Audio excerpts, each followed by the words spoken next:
Welcome to tonight's summer forum.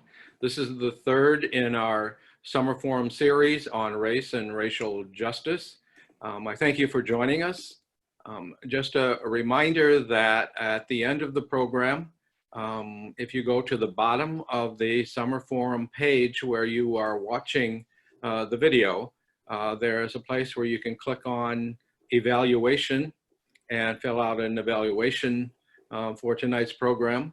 There's also information there on how to submit questions for tonight's presenter, who will then answer them. We'll post them on our website. So thank you for joining us. Our guest this evening is Reginald Green. Mr. Green is a member of Bethlehem Lutheran Church in Cedar Falls. He's a member of the Evangelical Lutheran Church's Racial Justice Network and a presenter in the church's Transforming White Privilege training program. So Reg, good evening and welcome. I'm really excited to have you tonight. I think this is an exceptionally important topic for us to be talking about. And I was very grateful that someone with your expertise and experience would be able to join us to talk about it. So thank you very much for being with us. I'm just going to basically turn things over to you, and we'll talk at the end of your presentation. Okay, thank you very much. I guess first of all, I appreciate the opportunity to be here tonight to discuss a little bit about white privilege and what it entails. It's a challenging subject for a variety of reasons, but it's something that we need to deal with as a society because of the challenges, and it's much more complicated and more involved in many levels. It's not necessarily an individual aspect or an individual decision whether one feels they are privileged because they're white or not. To begin with, I want to first of all emphasize something that I've emphasized throughout my life actually, is that I started off as a student learning, and I still am a student who is learning. And I'm always interested in hearing from other people, and I have to work hard sometimes to be a good listener, but that certainly is one of my objectives. And also, I know in learning from others, it's a joyful adventure that I'm experiencing. So I don't want to come across as an expert on race. I want to be express that I'm on a journey and with many other people, and learning along with many other people. There's a verse I would like to share, and it's on my PowerPoint presentation here, which I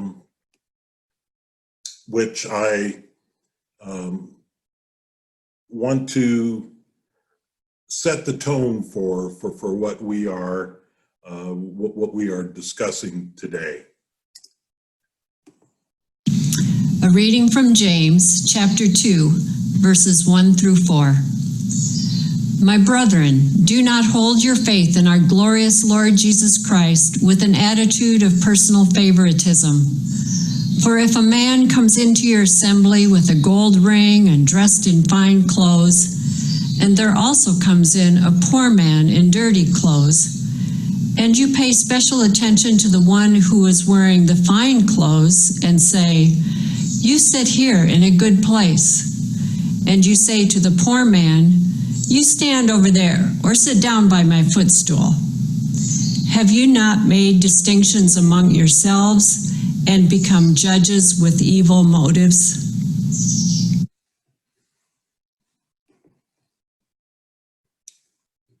The verse there, I selected that from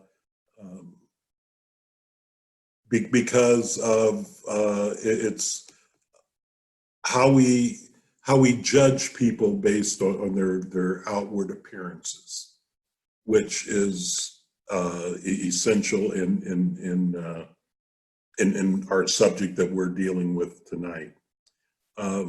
This speaks to our attraction and desire to be among the privileged and segregated from those who we have a lot of names for, the undesirable, those with less, the outsiders.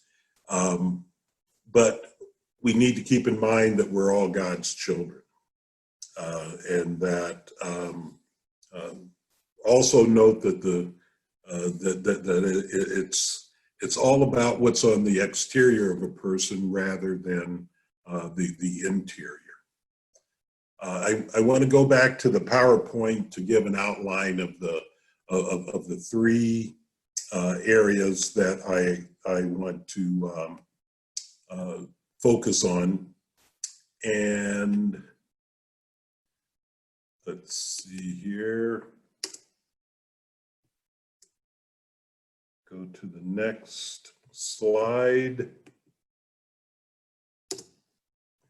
The three areas deal with, of course, defining what is white privilege, and that it is in terms of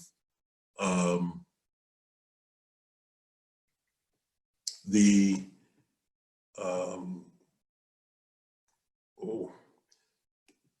I'm trying to get to my notes here. I'm sorry.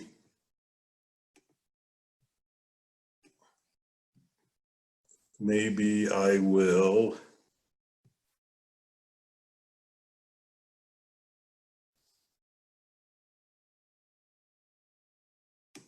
There. I'll just go for my notes on this, make it a little easier.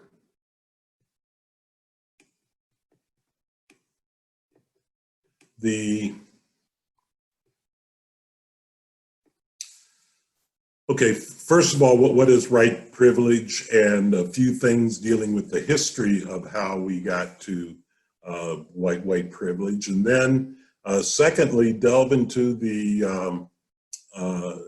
into a couple of the points that Father Massingale's article expressed in terms of the assumptions of white privilege and what we can do about it. That article was one of the links from the webpage about the forum that under the section that gave my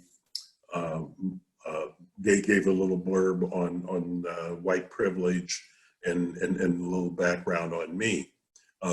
And I would, if you haven't had a chance to go through that article by Father Massingale, it's really a good article.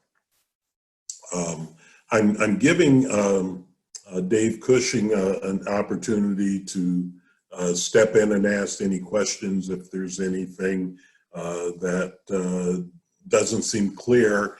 He's kind of going to be your voice for this evening. But if you have additional questions that he doesn't get to,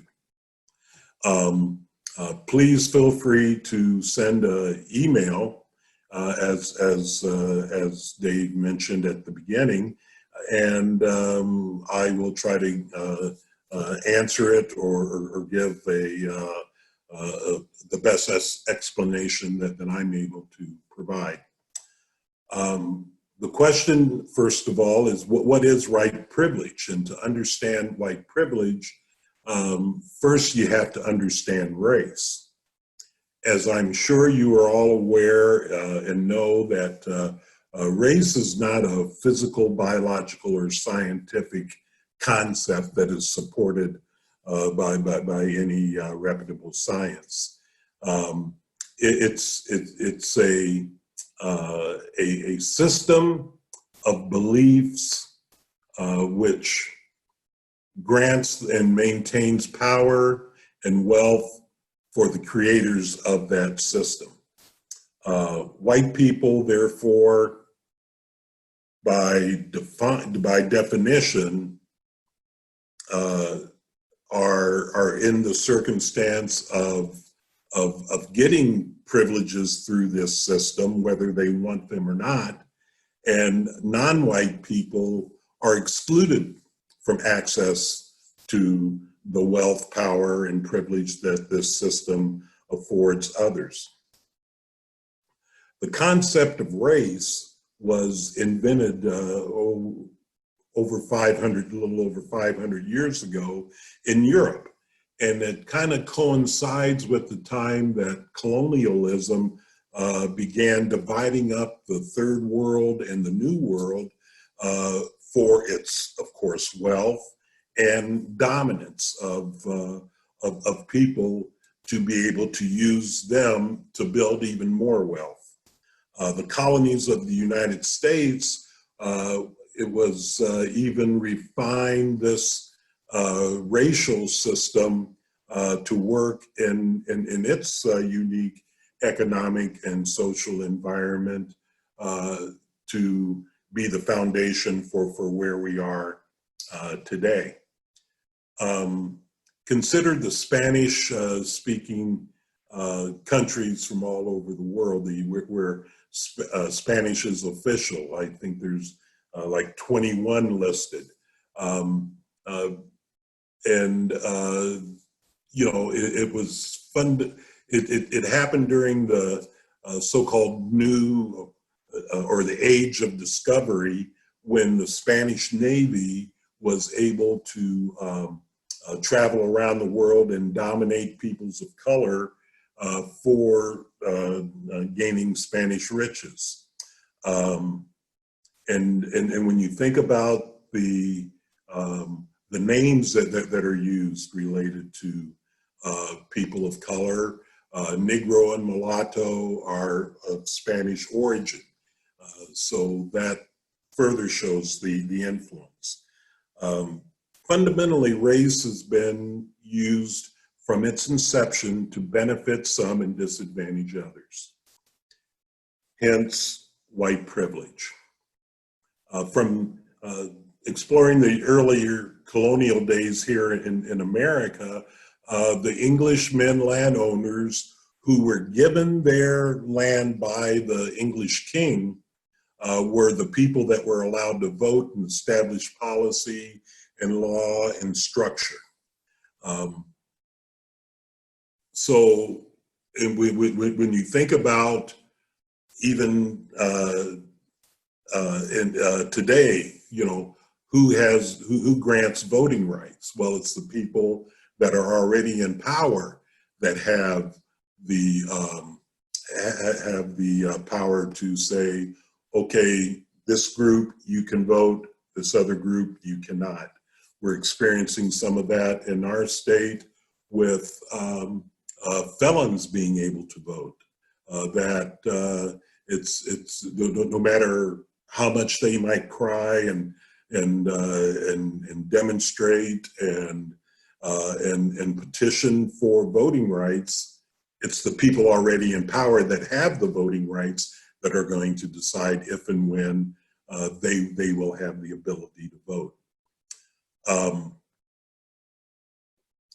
Prior to the invention of race, what was used was your for your identifying your primary status in society was your gender identification and your country of origin. So the concept of Englishmen's rights and social class was already an established practice, and then we have race thrown in on top of it. English landowners helped or needed cheap labor to do the work of growing tobacco at first, which was very arduous, and then later cotton, and that was for the benefit of the homeland back in the British Isles. To keep the slaves trade, the slave triangle going, they needed cheap labor, which slavery provided in terms of it wasn't totally cheap. They had to pay somebody else for bringing in slaves, but and purchase them on the market. But indenturitude was a cheaper way to get a little bit more skilled labor into your workforce, getting Englishmen coming over. It was a different process, of course, with slaves being kidnapped from West Africa and then sold as property, while indentured people from England and other parts of Europe, with benefits and privileges that enslaved Africans and natives of this country or Native Americans were not given those same rights. The indentured system was not really as sustainable as over time as the African slave system. The indentured were limited contractually, 7 years, 9 years, or if sometimes you could extend if they misbehaved in some way, you could extend their indenturitude. There were laws in some areas in the colonial times of if a indentured servant helped a slave escape or basically escape out of the ownership of the master, the indentured servant could end up with the same fate as a slave. In other words, the indentured servant then could become a slave. And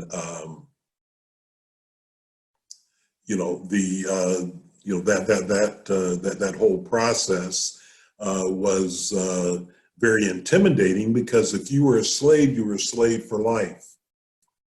And as a slave, by law, not only were you a slave for life, but your children were slaves as soon as they were born for life. And then your children's children were slaves, owned by the master for their lives. Even if the father of the children was the free white master plantation owner, the mulatto child was still a slave. And this was contrary to British law, where the status of the child was based on the father. But in our colonial and early American system, we changed that in the case of African slaves, black slaves, that the status was based on the mother, and that, of course, worked for the advantage of the slave owner.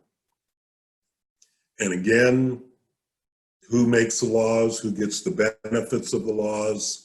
It was from the the privilege level. This history kind of serves as does serve as a foundational principles for the racial inequality system we have in place today. Consider who's allowed to vote and who holds the control for the rights to vote. Also consider this is the 100th year of women who were finally allowed to vote back in 1920 on a national scale in a federal election. But also keep in mind that it goes back to colonial times, early in the 1600s, that there were women who were agitating for the right to vote. It took a great deal of work to accomplish the voting rights for women, for which they're still fighting for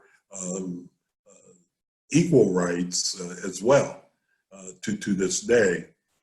We still, we still have challenges that we need to keep to make sure that our liberties are upheld. As you can see, all of these systems are difficult to change. Indentured English people who worked off their service began staying in the colonies. So that created a little bit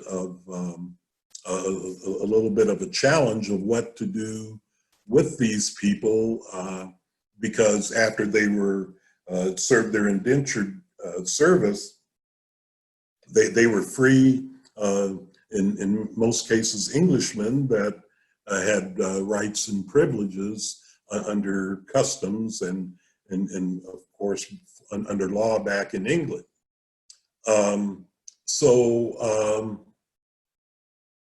They became a working class population who were able to have a few more freedoms. And something had to be done in terms of that group, because they could be a powerful coalition if they united back with the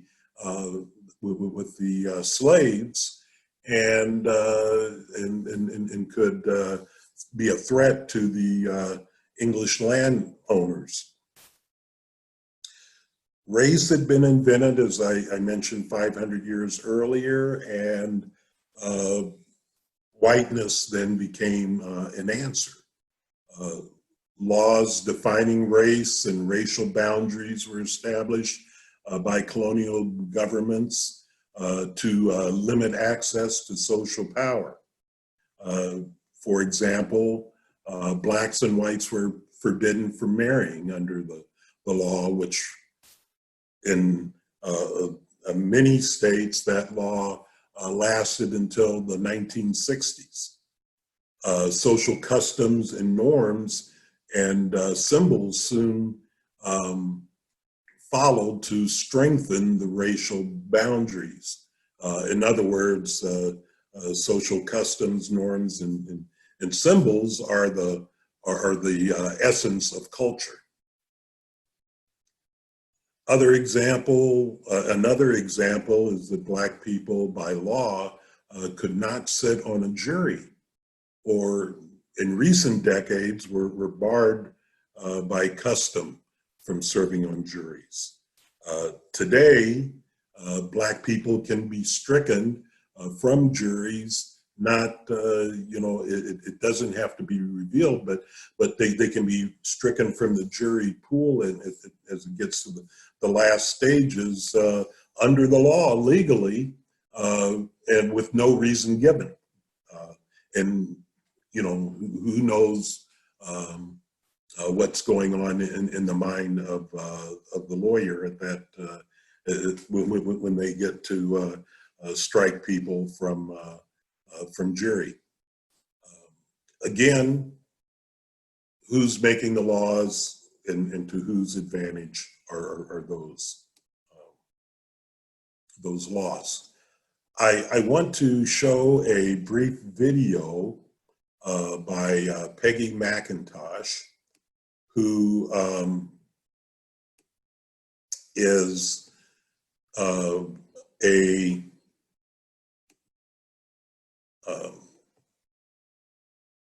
an educator in the field. We use in our white privilege workshops. When well-meaning white people who've never thought about privilege systems or whiteness or race start out, it's not the teaching is very necessary to get them past blame, shame, and guilt. They were born into circumstances they didn't invent. They were born into history they didn't invent. The American myth of meritocracy is the unit of society is the individual, and whatever you end up with must be what you wanted and worked for and earned and deserved individually. They've been taught that. It's not true. Huge systems that one's born into will bear on what one can do with one's life and how one will see. And that's the part that has been missing from that education. So these white women breaking up over their first experience of hearing about racism, they are basket cases, partly because of their bad education, their inability to see systemically. And it's not their fault, but they need to be hustled.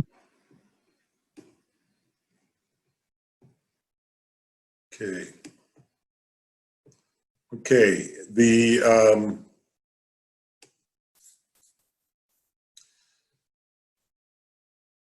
as far as, I cut it off a little short there, sorry for that, but in essence, white primacy,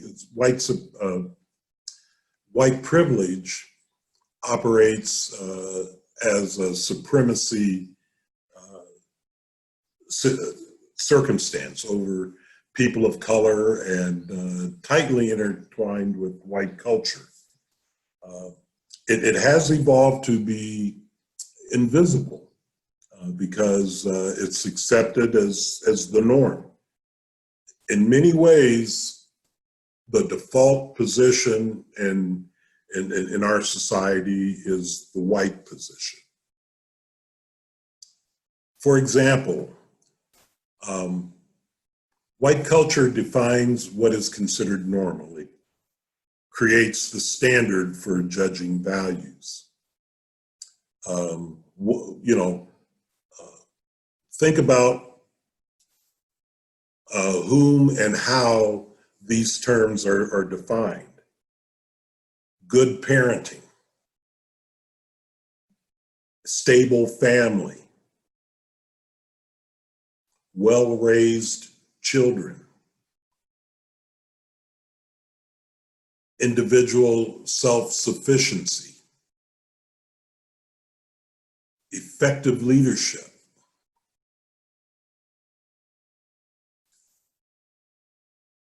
And when you think of explaining those concepts, what's the foundation from which you think, and are other alternatives not even considered at all? What's good parenting behavior? There are many different styles of parenting, and you look at different cultures. Is one particularly better than another? And we tend to make value judgments that way. White culture privilege has a focus on the individual and not the group. And in some ways that we can look at that is independence and autonomy are valued and rewarded. the self-made man is a slogan that's been around for a long time.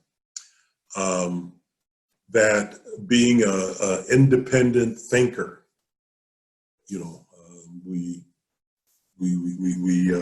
give a lot of latitude to that. Another aspect as an individual is in control of their environment. You get what you deserve.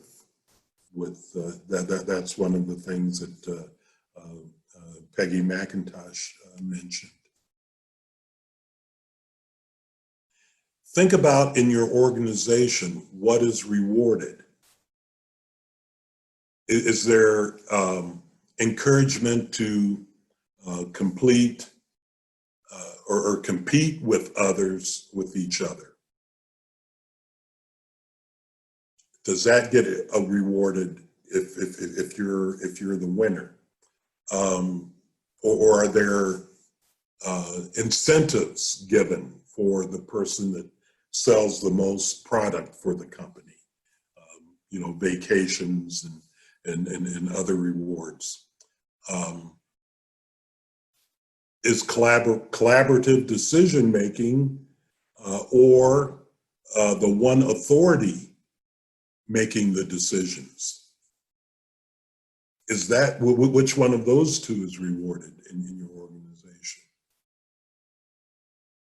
Decisions based on common good or just on winners and losers in the organizations you're involved with? Those you know, the things that are rewarded, that's part of the wealth that's distributed to a group. That makes a difference.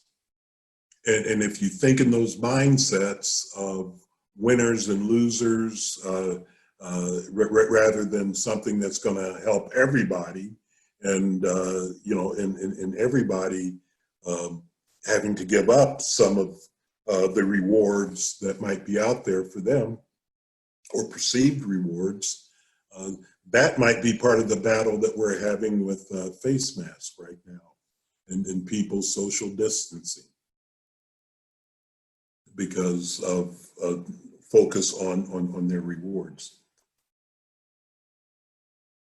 So when the hair on your back of your neck stands up on end when you hear the word white privilege or the words white privilege, you might be thinking of it from that individual, personal, and that it's an attack on you in some way.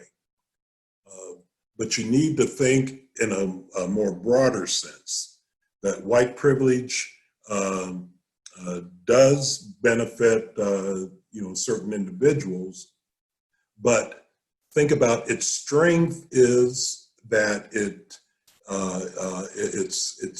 deeply seated in the culture, in our in our American culture, going back through our history until present times.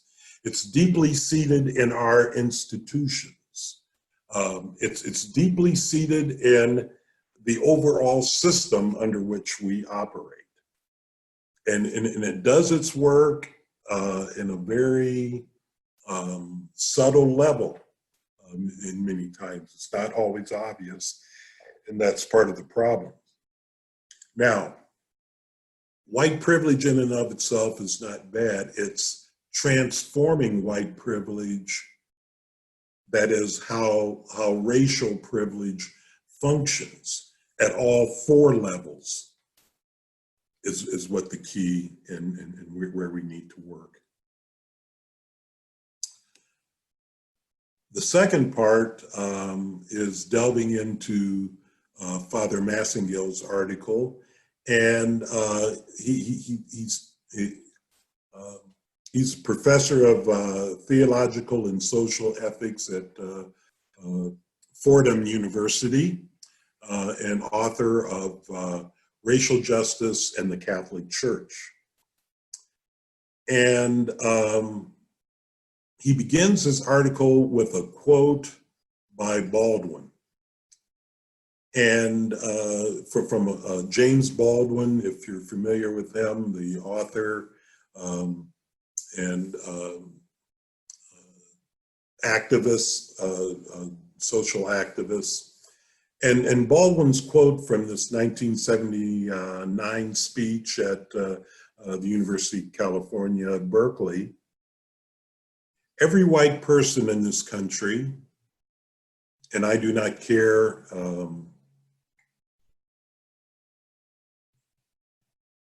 what they say or what he says or what she says, knows one thing. They know that they would not like to be Black here. If they know that, they know everything that they need to know. And whatever else they say is a lie."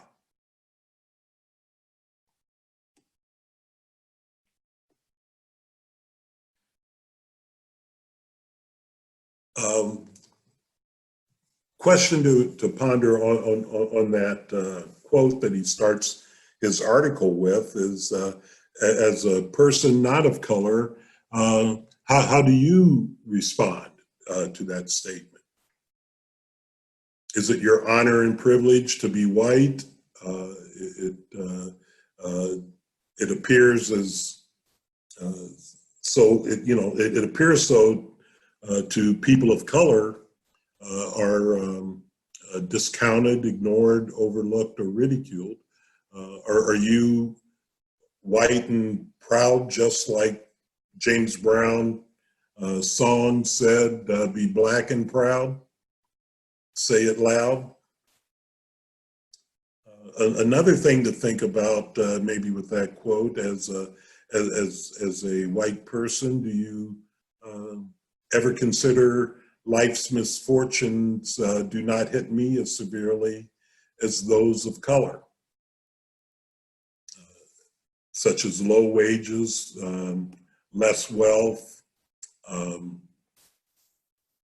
deficient health services, insufficient housing, food insecurity. It's a slogan I've heard a lot of times throughout my life. It's great to be free, white, and 21.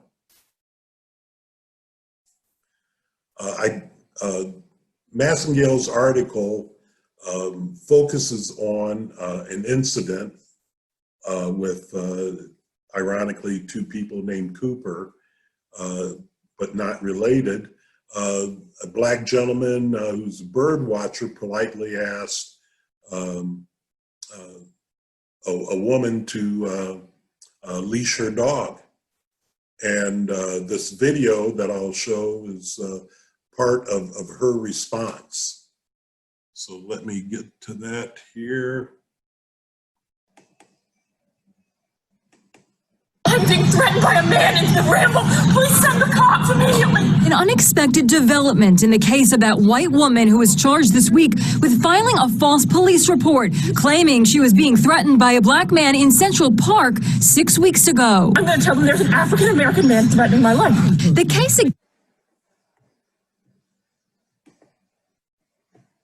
Okay,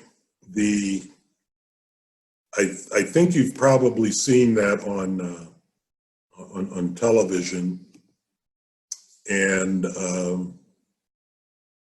but I think Father Massengale handles it quite nicely, quite effectively, in talking about some assumptions that are made based on culture, individual, institutions, and the whole system.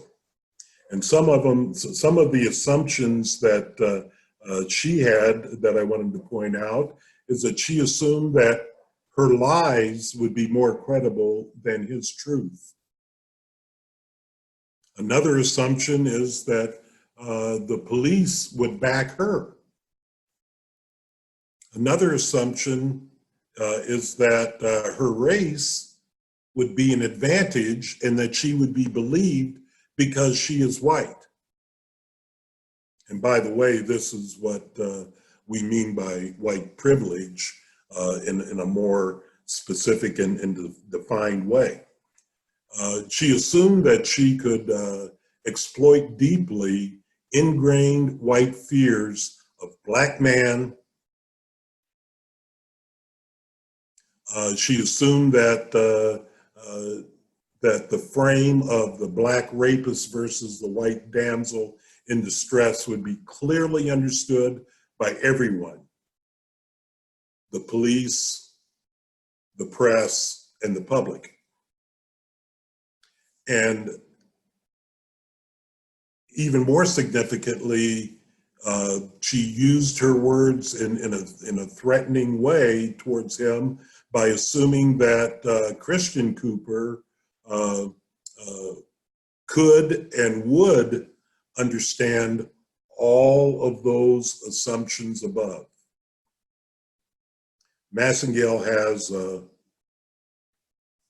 long list of assumptions that when we think about, are we ever in, from our status of privilege, are we ever in those similar kind of circumstances? Not necessarily would we call the cops in that, but are those thoughts in the back of our minds? And one thing I want to mention that we do talk about in our transforming white privilege programs is that all of us at some time are in positions of privilege, and you could substitute race for gender identity privilege, that men have privileges, and some of these same structures, if you just substitute in gender instead of race, you would see similar comparisons. So all of us are tied into understanding how privilege works, but we need to understand how we can transform it also, instead of it being a dividing power, bringing it in as a uniting power. Okay. All this that transpired with the Massengale article is an example of history, culture, identity functioning together to call on internal racism to bring out institutional power and control upon another person who is seen as less powerful. She understood how to use the power of race. She learned that. It was taught to her by her culture. She clearly knew what was at stake, which is why Mr. Cooper had the presence of mind to record what was happening, because he knew these privileged relationships existed. And consciously or subconsciously, white culture knows what it is doing. And so should we all. The third area has to do with how the system of racial inequalities function. And one of the videos that we use in Transforming White Privilege is from Dr. Butler, that there's a model that's put up or has been developed by the people that established the Transforming White Privilege program, and they have a bunch of other programs also and tools to use that that they put together to explain the dynamic. Let me get that up on the screen here. When we talk about race, we often think about it as something that's personal. Am I a good person? Am I doing the right thing? However, disparities, inequities actually function as a system, and a system has many parts that work together. In this case, we define the system of racialization or the system of inequities as something that is embedded in history, in culture, and identity. And it has internal and external components. It's moved by power and economics. Internal components, bias, privilege, and internalized racism. And these elements play out in relationships that are interpersonal, institutional, and structural.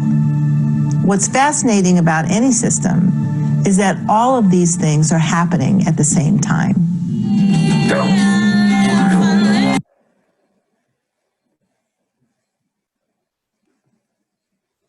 Okay, the model we use, and I know the first time that we put it up, it's not easy to grasp, but let me quickly verbally review it, and understanding that the system of racial inequality is embedded. I think from the example earlier from the Massengale piece, that this is probably clear, that our history, such as who determines what topics and how those topics are covered in our formal educational experience with history, which is, for most of us, all of the history that we get and that we depend on for the rest of our life ended when we were 18 years old. But who determines those textbooks and what topics and what's important? It's a committee that's empowered to do that. The culture and how things are formed and maintained in terms of our understanding, in terms of race and inequality, and then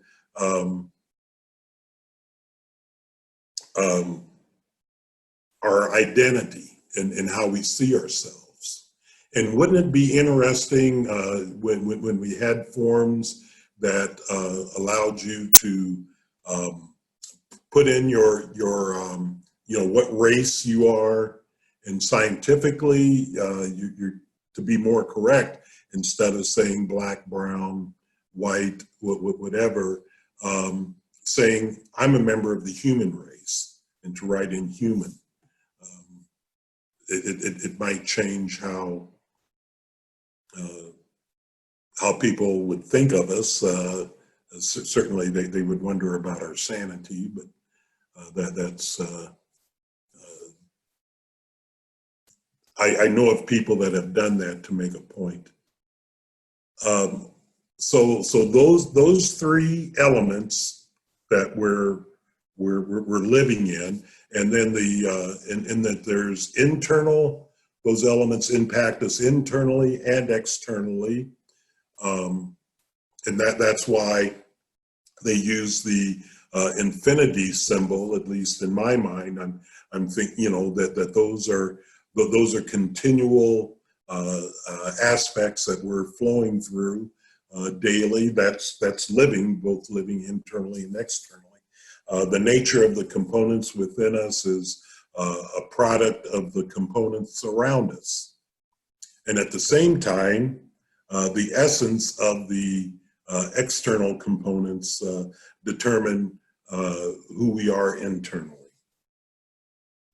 And then the third big aspect of that model is the idea of power and economics. That is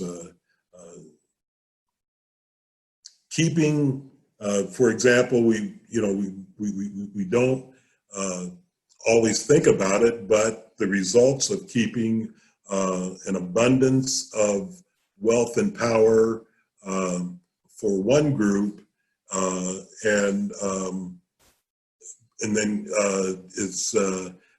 is increased by keeping another group in low-paying jobs and structuring the system to prevent them from competing for better jobs, and that people in power remain in power. So we need to admit that we are products of a white privileged system. Whatever racial group that you are, that system has had an impact on you. And secondly, we all need to admit that we are racist, because swimming in the example they give of swimming in an ocean of racism around us, it has to get into us. It has to be, it influences all of us. And understand from a Christian point of view that racism is a sin. That white privilege is a manifestation of that sin. We confess that we are sinful at the beginning of Mass or our church services, in my case as a Lutheran, but we realize that all is not lost, and that we repent shortly after that, which means that we change. We're transformed. We're trying to transform every day through the with the guidance of Christ and the help of Christ.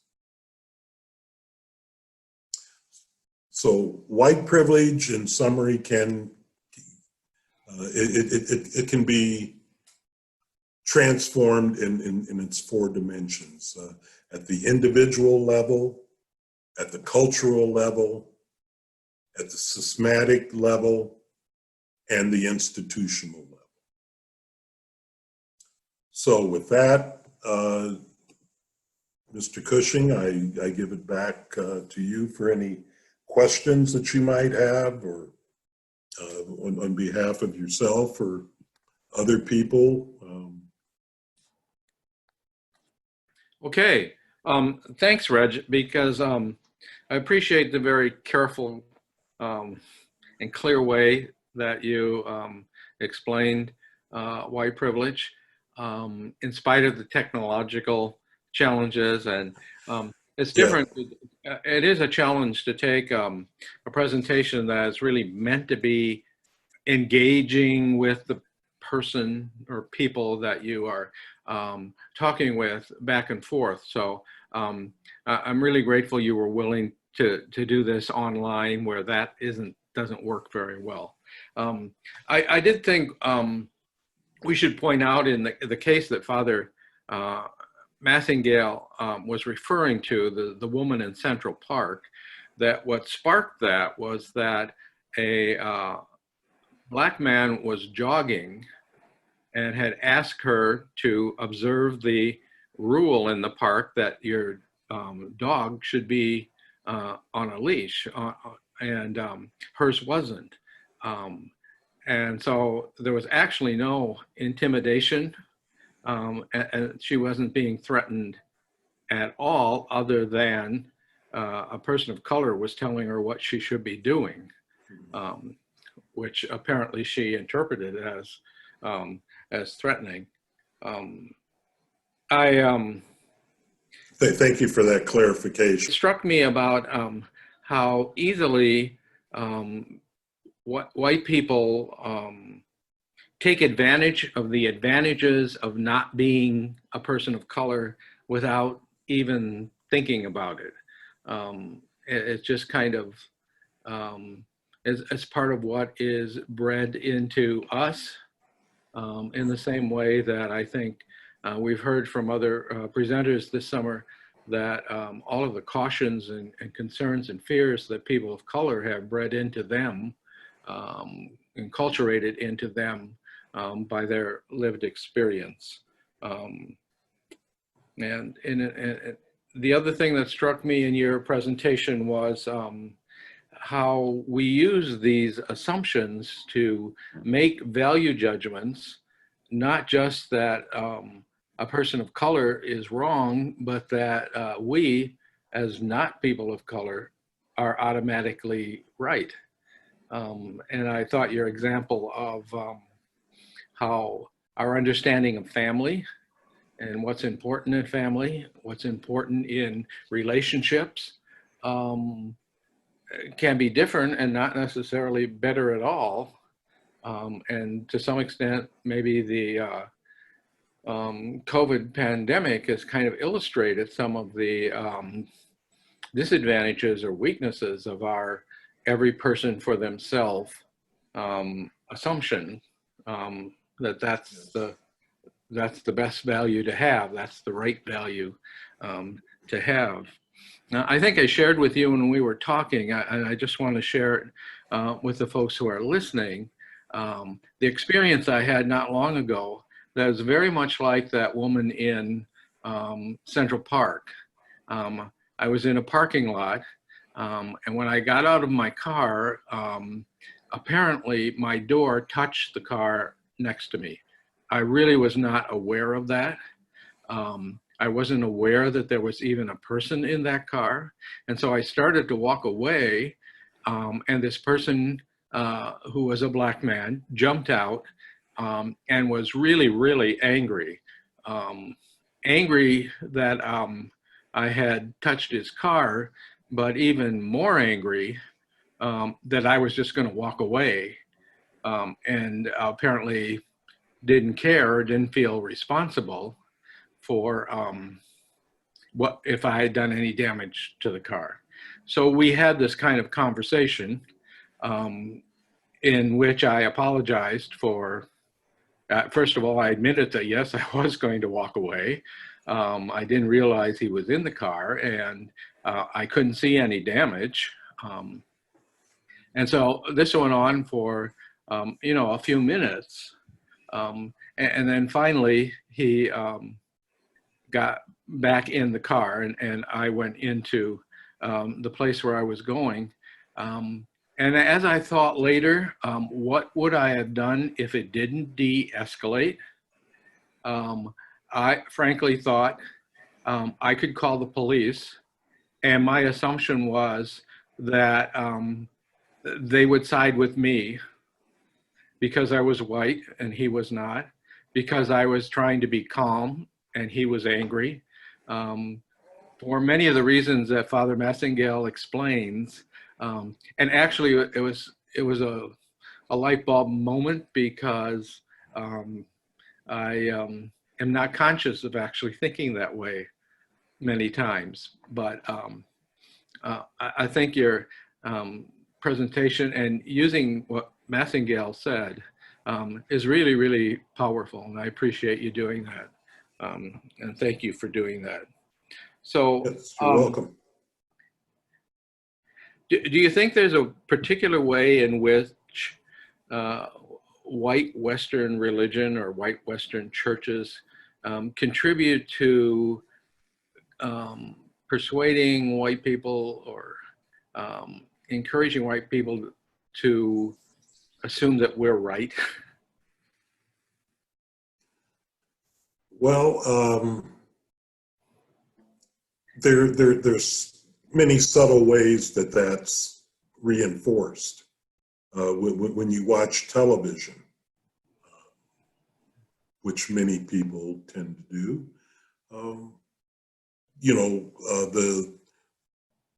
the popular shows, the examples of people that get covered and so on. So there's many subtle kinds of things. Hollywood is, those mass media things are the first thing that come to mind.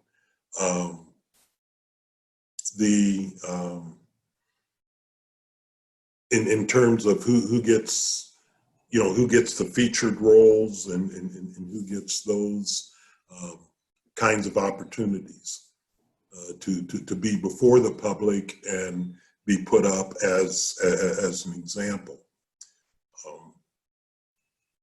And they're that passes through many parts of our lives. And we take for granted, Congressman Lewis, who recently passed away this last weekend. A lot of accolades and well-deserved for him as a civil rights icon, as a outstanding congressman, and so on. But learning about his fuller life, I was talking to a person 2 days ago that spoke about his work with a graphic novel about civil rights marches. That there's a trilogy of graphic novels that he and a staff worker worked on and put together, and he was a fan of comic books, and that he would go to Comic-Con conventions and those kinds of things. Getting those in-depth kind of understanding of people beyond just one aspect is also I think an important aspect of being white privileged, and that there are many more dimensions to that understanding. And also, unfortunately, we organize our churches, and in particular, I'm thinking of the Lutheran Church. We do a lot of organizing based on cultural history. That right now I attend a Danish, historical Danish congregation that, up until about 45 years ago, offered services. I think they stopped about 45, maybe 50 years ago, offered Danish speaking services. And having that connection with the church, instead of, and I think rationally people think about churches including all cultures, but the way, we're located in certain communities, the Lutheran church structure is, it has various organizations that come from different cultural traditions, that sort of reinforces, and particularly when we have churches in smaller towns that have different cultural groups that have come to that town, and that their church organization is a representation of that, is one way that's reinforced. But I must say that it can be transformed, and that there are examples of churches where that's happening, and they happen to be the ones that come to mind for me are ones that maybe are the smaller congregations, maybe a little bit more marginalized congregations that for one reason or another, but they're located maybe in a more sketchy part of town, and those kinds of things are happening differently. Christianity is experienced differently in those environments. Okay, that's a good segue to 2 points. One is that our guest next week is Bishop Joseph Perry. He's an auxiliary bishop in Chicago, and a Black man who is in various leadership roles within the Catholic Church, and who I hope will address the ways, whether intentional or unintentional, that churches challenge people of faith to recognize our assumptions and to question some of the validity of our assumptions. The second thing is it's a good point to just mention that you and I are working on an opportunity for this fall for individuals who want to actually engage more in the transformative aspects of your Transforming White Privilege program.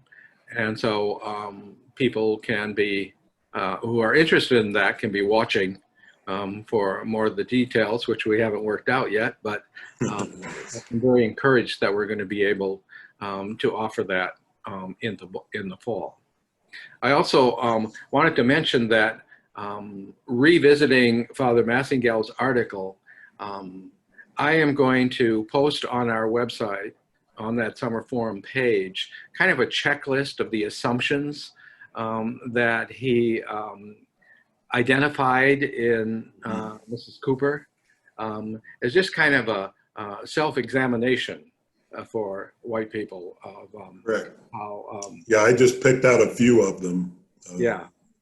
And they're very challenging and helpful, I think, in its way. So, Yes. Reg, thank you so much for being with us tonight. You're welcome. Thank you for asking me. I appreciate the opportunity, and I know there are some people who are affiliated with the Lutheran Church, and if they're interested in, who are watching tonight, I should say, just let one of us on the Synod Racial Justice Network know if you'd be interested in doing anything related to transforming white privilege or in the broader area of racial justice. Okay, just a reminder to those of you who are watching tonight, on the webpage where you are watching this, to go to the bottom and click on the evaluation form, and also see the information if you have questions for Reg. He will be happy to answer those, and we will post those on the webpage as well. So until next week, thank you for joining us. Have a good week.